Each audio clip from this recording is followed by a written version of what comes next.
On trouve un paradoxe dans la séduction moderne, que je trouve être assez amusant notamment, qui est qu'on peut observer sur les réseaux sociaux une montée en ampleur de la séduction féminine, la séduction pour les femmes, mais pas n'importe quel type de séduction, c'est la séduction noire. C'est faire en sorte d'utiliser des principes de manipulation pour faire en sorte d'obtenir des hommes que l'on veut. Et c'est quand même assez cocasse quand on y réfléchit, parce que on sait que les hommes de nature vont aller beaucoup plus vers les femmes, vont beaucoup plus pourchasser les femmes, ou alors to chase them, donc on va dire vont aller vers elles, être dans une position de besoin, parce que quand on le sait, on a une statistique qui montre que entre 2018 et 2019, en termes de données par exemple, on avait 31% des hommes qui entre 18 et 30 ans n'ont eu aucune expérience charnelle tout au long de l'année, c'est quand même assez fou, c'est un nombre qui est quand même assez conséquent. Donc ce qu'on peut observer par là, qu'est-ce que c'est qu'il y a un déséquilibre au niveau des dynamiques des relations de femmes. Donc je vais faire une série de vidéos à ce propos, donc en traitant de différentes thématiques qui touchent à ces dynamiques de pouvoir, qui évoluent bien sûr au fil des âges, mais qu'on peut observer vraiment, qui vont avoir un impact drastique sur la manière dont on entretient nos relations.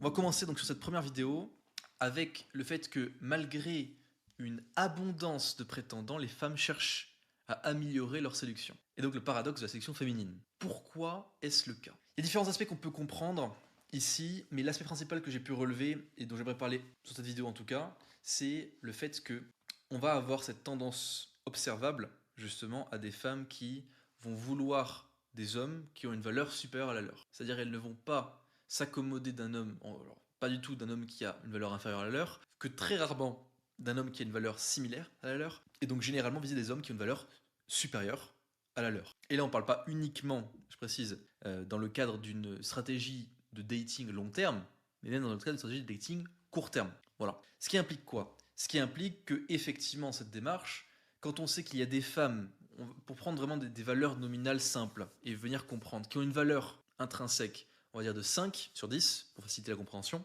qui vont essayer d'obtenir des hommes, parce qu'elles se sentent entitled, elles se sentent capables, ou disons méritants, voilà c'est le plus simple, méritants ces hommes-là. Donc elles vont viser des hommes qui vont avoir 8, une valeur nominale de 8, effectivement il va y avoir un déséquilibre complet, et donc il va falloir compenser ça avec une approche de séduction assez puissante. Et effectivement, quand on n'a pas une valeur réelle élevée, on va devoir compenser plus moins une valeur réelle qui est élevée, plus on va devoir compenser en fait avec des compétences d'influence, de manipulation, en fait de communication, tout simplement. Ce qui fait sens. En réalité, là, il ne s'agit pas de faire un petit peu office de détracteur par rapport à cette approche-là, simplement de faire un état de fait, d'accord?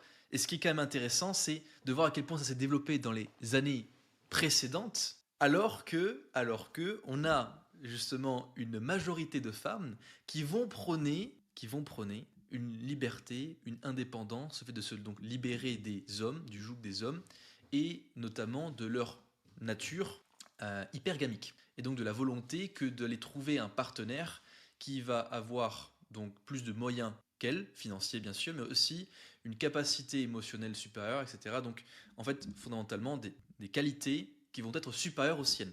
C'est ça en fait l'hypergamie. On verra sur une autre vidéo pour venir resituer un petit peu le contexte derrière l'hypergamie, parce que c'est quand même quelque chose qui fait sujet à débat. Mais dans l'absolu, c'est ça.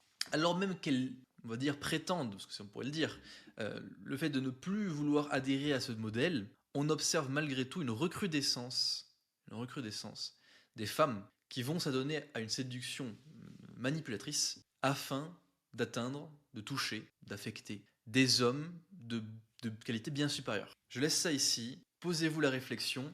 Si vous voulez en savoir plus, n'hésitez pas à vous abonner, cliquez sur la cloche de notification, je continuerai ce format de vidéo sur les jours qui suivent pour pouvoir discuter un peu plus en profondeur de ce sujet. D'ici là, pensez bien.